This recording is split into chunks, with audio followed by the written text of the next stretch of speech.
Otsime Konstantin Uskovi. Konstantin! Oh. No tervist!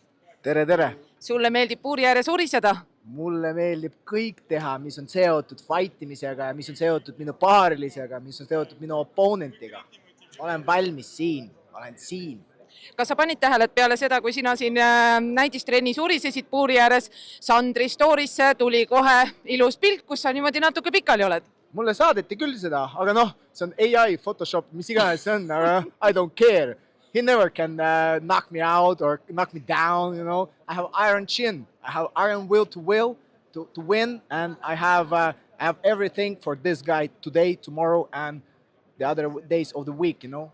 Ma annan sulle 10 minutit. Ütle kõigile, miks peavad inimesed homme olema ühes kindlas kohas. Te peate aru saama sellest, et homme ei tule mingi fight, ei tule mingi niisama kaklus. Homme tuleb war, homme tuleb sõda selle Sanderiga ja ta ära jookse nende MMA 10 kindlastest. minutit ei olnud, tegelikult oli 10 sekundit. Vahet ei ole.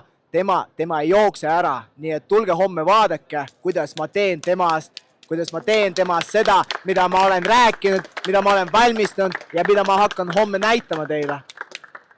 No suurepärane, Uskov on valmis, homme siis, kui palju inimesi võiks puuri ääres uriseda, kui sa ringi lähed? Nii palju kui vaja on.